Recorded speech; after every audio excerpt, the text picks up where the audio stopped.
Welcome to another edition of Cults and the Culting of America. My name is Scot Loyd, along with Daniella Mestyanek, young knitting cult lady. Daniella, it's always good to see you, and especially today because your book is getting out there. The new book, Culting of America.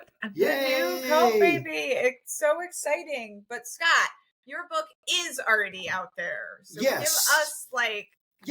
give us the description. Yeah, so it's just about my experiences growing up in the United Pentecostal Church, which is a cult group, a high control Pentecostal group. They regulated clothing styles, hairstyles, thoughts, all of that. And I just kind of tell you about my experience on the other side of that, coming through that, growing up in that, and now deconstructing and figuring out what it all means on the other side of it. So the subtitle is Looking for Faith After Losing My Religion. And I think there's a lot of people in that situation. So thank you for all the support. And the audio book is now available as well. And I have the privilege of reading that. So you can get that as well on Amazon. If you got 9 hours and 40 minutes, you can listen to the whole thing.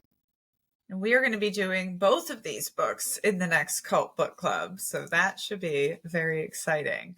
And Speaking of Cult Book Club, we have one of our Cult Book Club members here today who's going to tell us her story. Hi, Sydney. Welcome. Hi. Well, tell us about yourself and introduce yourself to our audience. So my name is Sydney, and I grew up in a high control environment, single family, what I've learned now to be a single family cult. And my family's background is in a commune cult, late 70s through the 80s. And it was also homeschooled. And so there was, I have that experience, as well as I got older during the pandemic, I actually started a nonprofit. And so I learned all about nonprofits. We did not survive the 5-year mark because we refused to pigeonhole ourselves and be that square peg, or we just wouldn't stop being a square peg in a round hole. We were like, nope, we're not going to conform. So we didn't end up surviving, but that's okay. And so just learning more over the last year through Daniella, your work and everything, and then reading your book just completely blew my doors wide open into what I had experienced, because I have a medical condition. I've had it ever since I was really little, and it actually takes away a lot of my memory. And so it wasn't until reading your book that I had actual nervous system responses to things, and I was able to actually connect things. I had things come back. And so I know that there's a lot more people like that out there. And so just telling my story, giving the words, because I think that's the biggest thing, is not having the words before. Yeah. And I love you connecting that for our listeners, but also thanks for saying that to me, because, very much as a reader myself, this was kind of my journey, was, reading other people's books, being like, oh, that gives me language for this thing. And one of the things I realized a bit ago intentionally was oh, we're building the language for this right now, right? You and me and Scott and just all of us that are trying to heal without really having the words for it. We're building the words for that experience. Sydney, so you said that you grew up in a commune. What did that look like? And what I think for a lot of us that didn't have that experience, it certainly is interesting. All of these folks living together in one place, I assume. And what was the guiding philosophy, or what was the hook, that sort of the promise that was made that enticed people to come and join this particular commune? So I actually didn't grow up in it. My grandmother and then my mother did. Gotcha. And so I experienced the aftermath of that, because they were actually shut down officially a few years after I was born. So my grandmother wasn't at my parents' wedding. She wasn't there when I was born. She was off in Australia with the cult. because they had kidnapped children and taken them, kind of around the world. And so I didn't know any of this really until I got older. Growing up, I remember hearing things. I remember I knew that my mother and my uncle were abused by a uncle priest. It didn't, they didn't give a lot of, like details with it. My family was very secretive. All things were secret. Outsiders didn't know things. It was very like, we live in a white picket fence, but on the inside, everything was not okay. And I'm going to jump on this. I'm going to jump on this secret thing if I can, because I think this might be one of the most consistent signs and of just like toxic environments, right? And I talk about this in the end of Culting of America. Literally edited the text today to put a reference to the Epstein survivors in there, literally going after transparency and calling the bluff on secrecy, because I think it's such a weapon of control. It is. And having that word, and I remember calling it a cult. I remember saying, like, you grew up in a cult, like this is a cult. And it was not, like they did not like that. My mom did not like that. And I think what was different about it, so I grew up with a very large family. My grandparents had 5 children, lots of grandkids. So I grew up in this large family, but it almost felt like my mom, my sister, my father, and I, because my mom was involved with the commune cult differently than her siblings were. Her siblings ran away, left, she stayed, and so it was called Christ Circle. It was in the Santa Cruz Mountains, and like I said, the late 70s, all through the 80s. They were moved around. They would get kicked out because of, permitting issues, building code violations. It started out as this, school for kids, but then they ended up taking on disabled children and these at-risk youth. I have just news articles that I ended up finding this year that just completely took my breath away as to the depths that what these people did, what these predators did to these children, and my grandmother being one of them. And so I think recently for me, the whole Epstein and Ghislaine, just the whole Ghislaine situation just absolutely makes my blood boil, because it was like, I come from a female predator and from someone that did not protect children. And she ended up there's a lot of grandkids. And like I said, my mom was involved. One of their covers was a beauty school. And so my mom ended up actually being an instructor at the beauty school. And so was very much involved in that way, especially when they were traveling. When they left the United States, they had to flee. And I believe there was a core group of like 6 of them. They ended up, originally there was like 40 members. It went down to 6. And that's who ended up fleeing to Europe. And so my mom stayed behind, and they did the beauty school thing that they were funneling money through and all of that. And so, like I said, with this, I have a larger family group, but then my family group was even more looked at differently, even within our family. Like I always felt othered, not only from being homeschooled, but then, that my mom was involved, kind of more in depth. And so when I estranged myself from my mom about 4 years ago, that's really when I started to discover all of the things, and when my body was finally able to really let go, and I got, really, really sick, but then also better. Yeah. And Sydney, I think you make a very good point, because a lot of times we assume, right, that you had to grow up in the cult for it to impact you negatively, but you didn't. But you had your previous generations did, and that has negative impacts that follow. And Daniella, you referenced the secrecy language. And, this afternoon I was looking at the news, and this letter that Donald Trump wrote to Epstein for his 50th birthday, that the president is denying. The last words in that is, "Your secret is safe with me," or something to that effect. So all of these groups are shrouded in secrecy. And Sydney, it's natural, right? You want to know about your family history. Yeah. And they kept that from you for a long time. Mm-hmm. And that has a negative impact as well. Mm-hmm.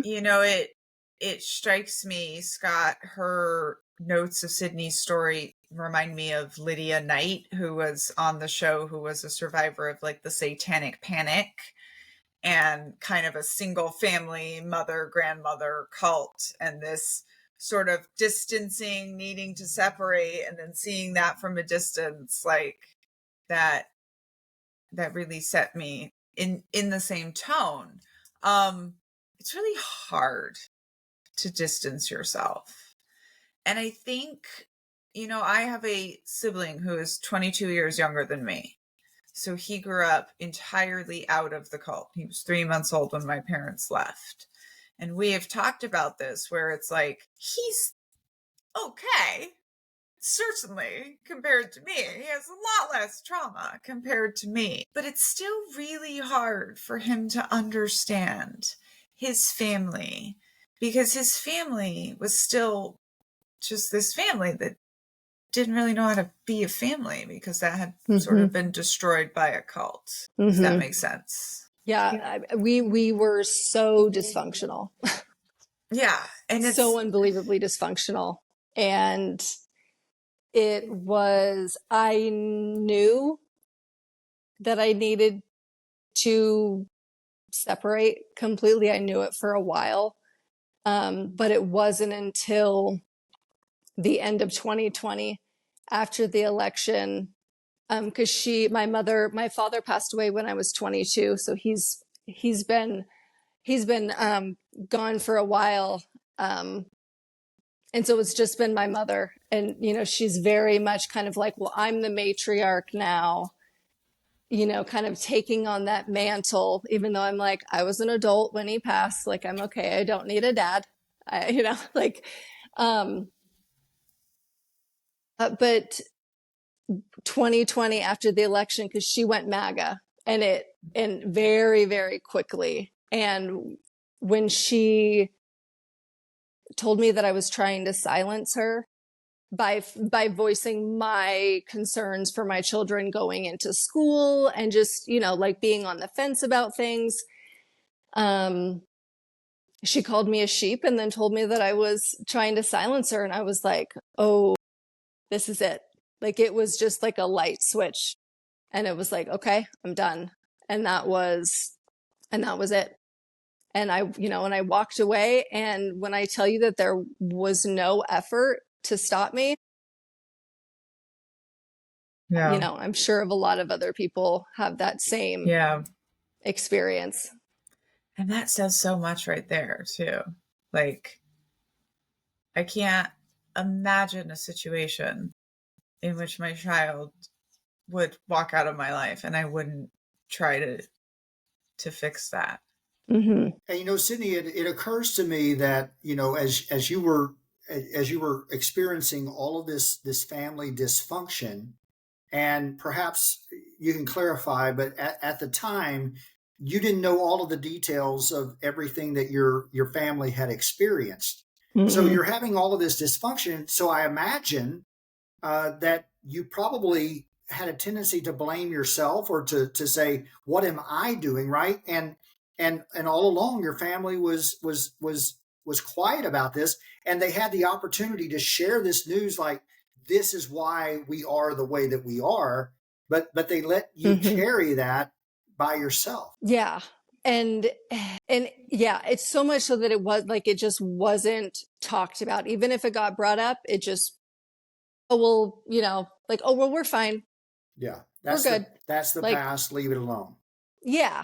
Yeah. And I know, Daniella, we've talked about this in book club. I was the one that pushed back. My sister was the go along to get along. And so even, like there was just so much aloneness, even though I was never alone. There was so much aloneness in that because also my parents were alcoholics and drug abusers. And so there didn't feel like there was any stability. And so I have something called POTS, and it's an autonomic nervous system issue.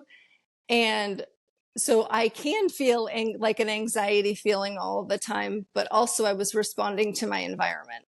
And I didn't know that until I wasn't diagnosed until end of 2024.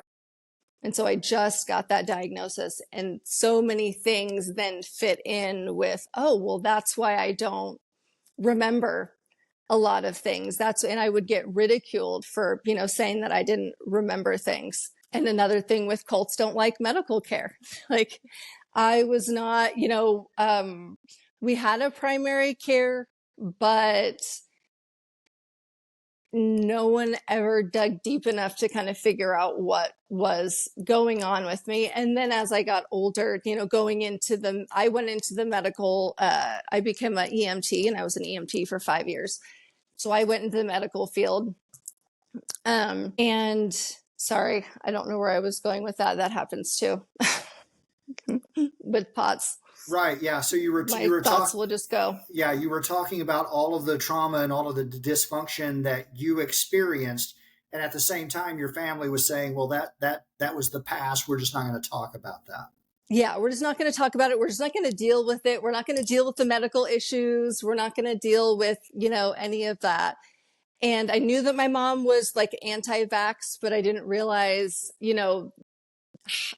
what we didn't get. Because when I became an EMT, I had to get titers drawn to see what I was immune to. And I had to get a lot of vaccines because I didn't have a lot of stuff. Yeah. And so let's just sweep everything under the rug and then just continue like everything is normal and fine without little white picket fence. No one's ever going to know.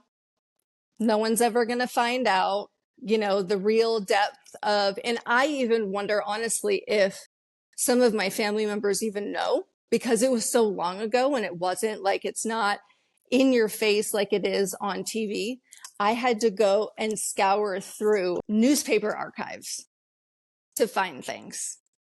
And when I tell you that I had to stop at like 500 pages, even though there was more, and the recovery that I had to do from that after reading everything, like it's not my shame to carry. Yeah. But it's my responsibility as a cycle breaker. And that is such an important point, right? That like, it's not your shame to carry. And this is, as someone who comes from very bad people as well, both my grandfather and my father, both sides, have been a part of the leadership of this cult that created so much abuses. But like, that's not my shame to carry, and that's something I've had to tell myself for a long time. And that is especially true when you're the one that pushes back. And that's especially true when you're the one that does want to talk about the dynamics in the family. And you're the one that does want to point out that like nobody's mad at you if you grew up in a cult and you have trauma, but like try to deal with it. Try to not, just hand it straight on down. Mm-hmm. But then your kids are going to, and I just think that so much of like this happened, right? So many people went into cults in the 70s and 80s and got so traumatized and learned so much messed up stuff, and then came out and went into like the churches in America that got a whole lot cultier right around that time, right? Like all learned how to build these little single family cults from their cult experiences. Mm-hmm. And now we're like kind of on the other side of seeing that like, all this stuff has matured into where we are in America today. Mm-hmm. And hey, look, I sort of wrote a book all about it. Yeah, absolutely. There it is. And Sydney, just to follow up, it occurs to me you were talking about what your mother said to you after she went full on MAGA, Mm-hmm. and MAGA has this way, right, and of accusing others of what they are themselves. And so when they say that you're sheep, right, they're describing themselves. And you talked about the medical denials. Well, we certainly have that in this Mm-hmm. current iteration of the MAGA cult that is leading this nation.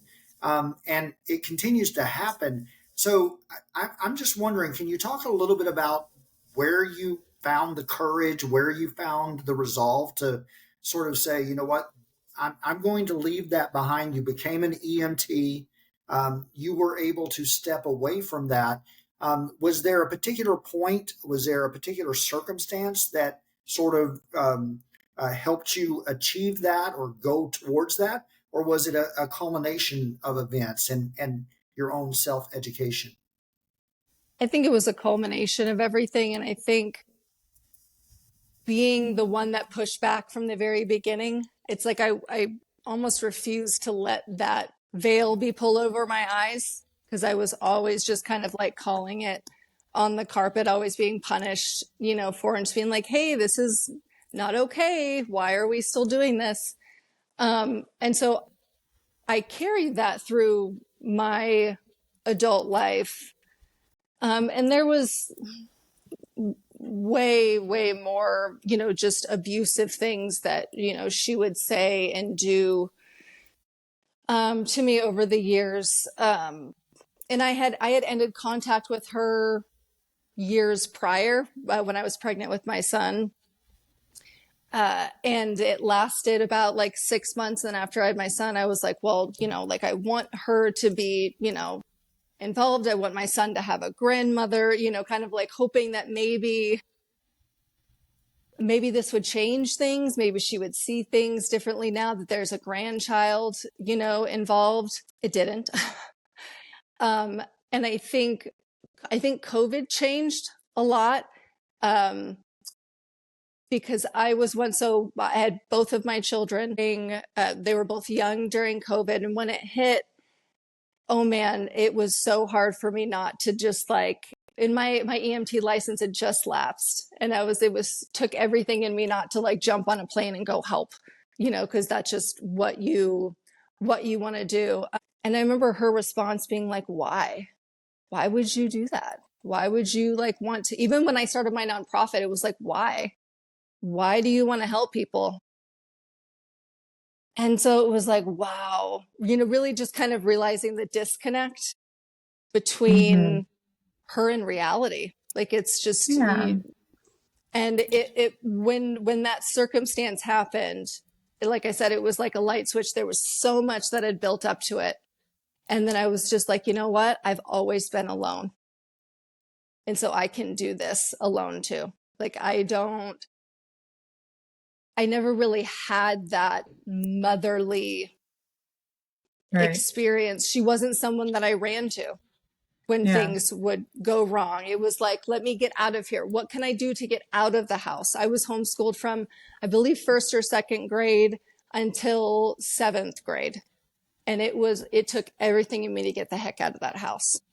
Like, and I remember my aunt telling me how mad my mom was when I wanted to stop homeschooling. Like, and I don't think she ever stopped being mad, honestly. Yeah.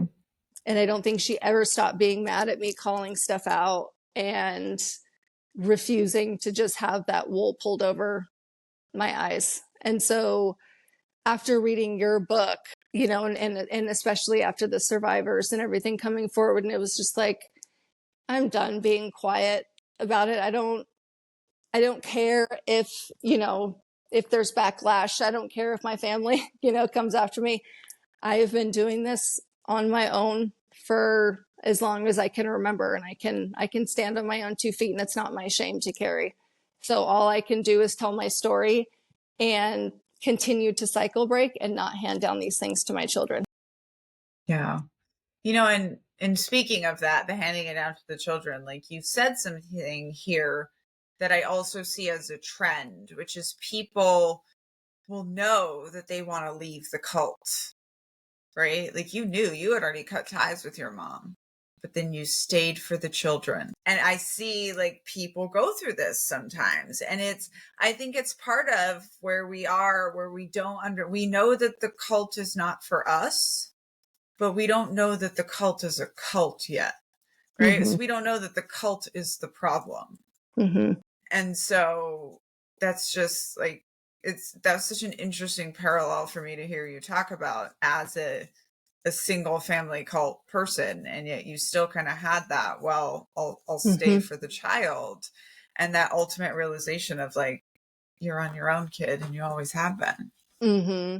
And that, and that as a parent, if I'm not safe, then my kids aren't safe. Right. Like if I am in a constant fight or flight, then that's not good for my kids to be around. And so I had to finally feel safe. And once I left and I cut ties and I was done, and we had physically lived apart for a very long time.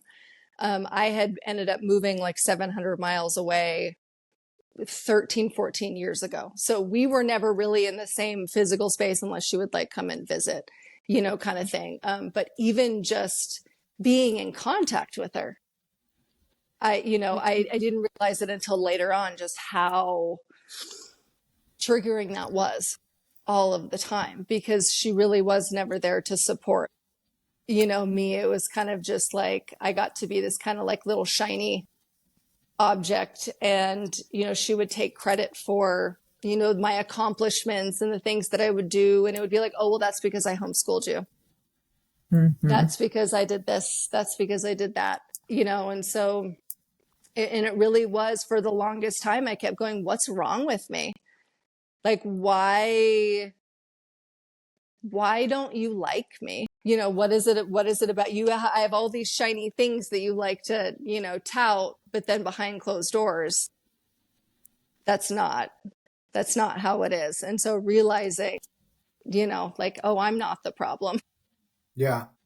And you touch on something that's really important, because I experienced this growing up. And then I also, unfortunately, experienced it with my own children. And now my adult children and I are having to have conversations, because so many of these groups, these cult groups, these high control religious groups, they condition us to believe that relationships exist only to be transactional. So what I can do for you, Mm-hmm.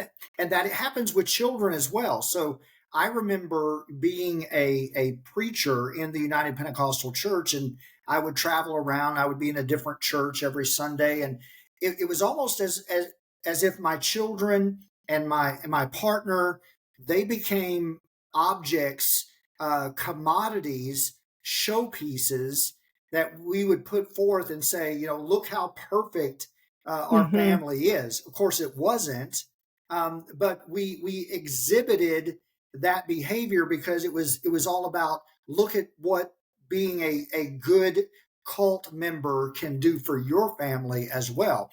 And the moment somebody deviates from that, then all bets are off, right? And Mm-hmm. it becomes a necessary step, an unfortunate one, but a necessary step to break ties with that, and to say, you know what, I'm not going to play that game anymore. Mm-hmm. Yeah. It's interesting, Scott, because I just filmed my family's little celebration of opening the book, and people were like, man, it's so comforting to watch your daughter just break character and do whatever she wants on the video. And like, it's fine. Yeah, It's like, absolutely.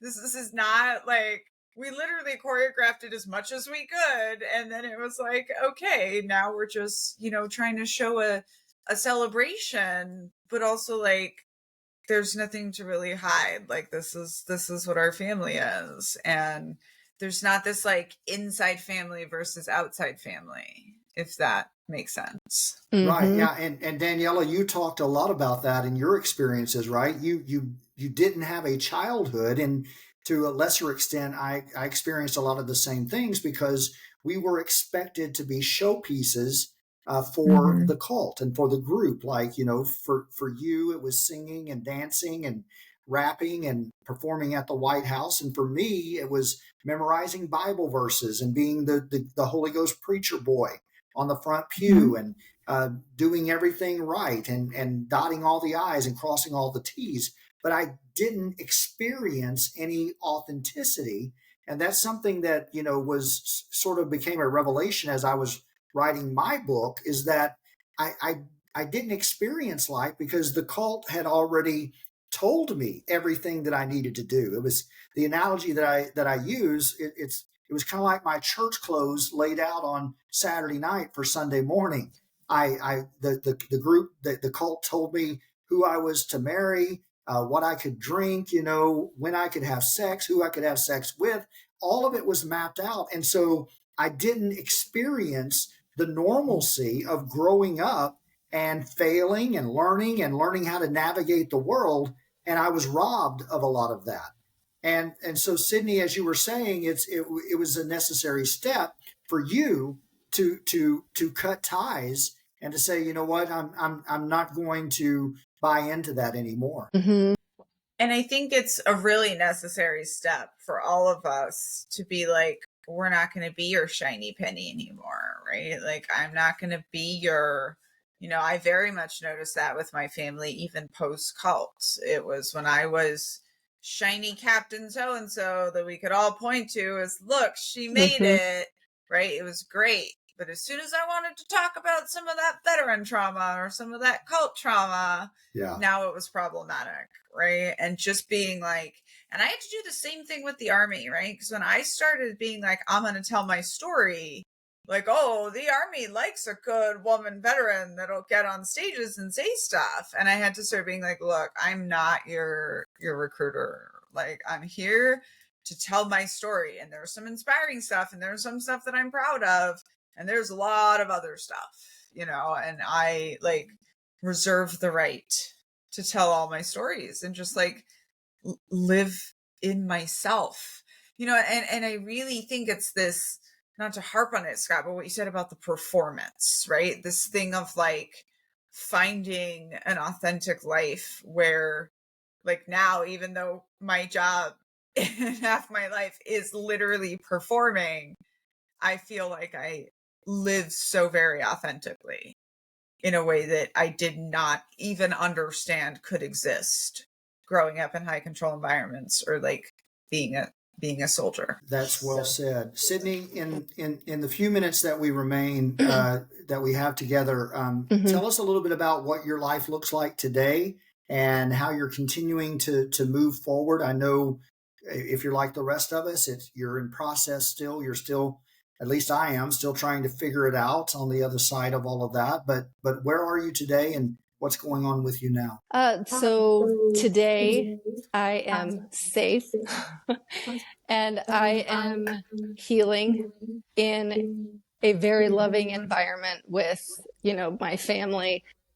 My husband didn't even know. My husband is learning all of this stuff with me. And Daniella, parts of your book, just with you and Tom, they hit so hard, just the themes of my, RJ and myself. So RJ and I've been married for 11 years now. And so just having that safe, person that has been there through a lot of the stuff with my, my mom and everything has been so instrumental. And then finding other people's, stories. So even now, when I go out and I meet new people, I'm not afraid to say, when we talk about, stuff in childhoods will, come up, or, oh, I remember this from, elementary school. Normally I would kind of just keep my mouth shut and just kind of nod and be like, oh, okay. Instead of saying oh, I don't remember, or, that was a really, terrible time, or, whatever. Now I just say it. I just talk about it. I don't hold it back anymore. And, so far I haven't had anyone, the fears of being rejected by people have not come, to fruition at all. And that's so powerful. One of the things I was saying, I was talking about my new book baby getting here, and someone was like, what is your, advice for writing a book? So we were talking about that. And But one of the things I said was like, you know, if you're going to share your story, right, you got to decide if you want to be a public person or not. And that's basically the only choice you get to make. But when I tell you that, like, almost everything I was afraid of happening to me when I published Uncultured happened, and none of it was as bad as I thought it was going to be. But there was so much good that has happened in my life that I didn't know about. Completely. That has come from the decision to share the story, right? Like even just being here, doing this right now. But it really comes back to like joy, right? Joy, safety, community, family. Like our people didn't know that. They didn't experience that. And so they didn't know how to give it to us. And like we're figuring it out now.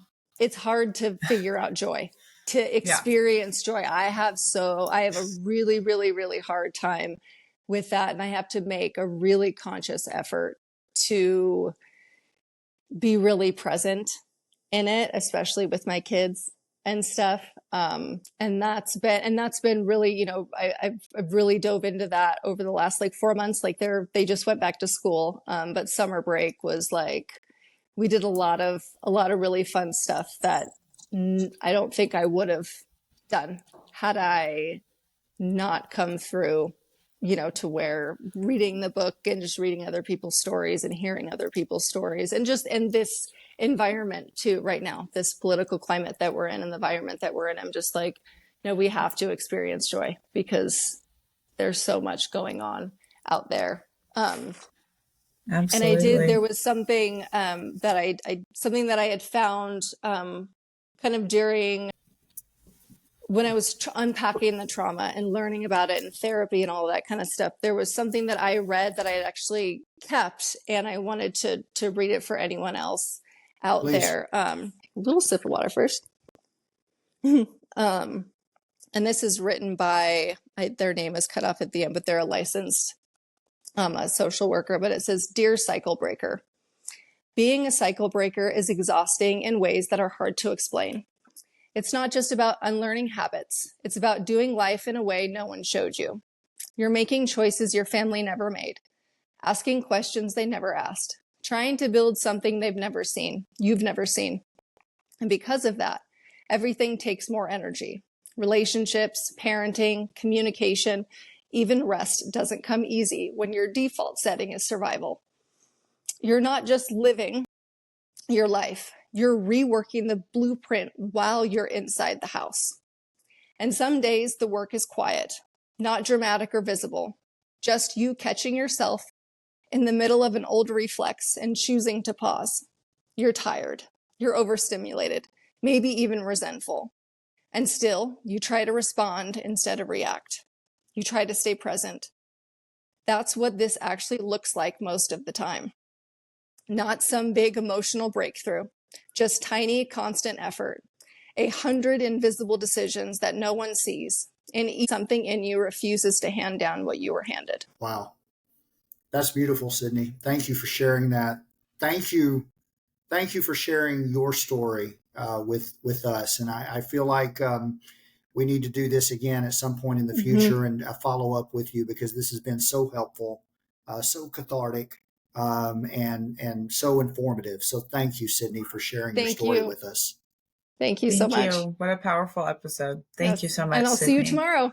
See you tomorrow. Bye. Absolutely. And speaking of book clubs, right? The Culting of America and Uncultured by Daniella. If you haven't read her first book, read that, but get the new one as well. And I have a little baby book as well, The God I Was Given, Looking for Faith After Losing My Religion. And you can find links to where to get all of that stuff in the show notes. Thank you, Haley. Our producer does a tremendous job each and every week. Daniella, anything you want to add before we skedaddle? No, just thanks for being here, everybody. We're creating the language together. So thank you. I appreciate you. Thank you. Absolutely. Thank you all. We'll see you on the next edition of Cults and the Culting of America. Can I?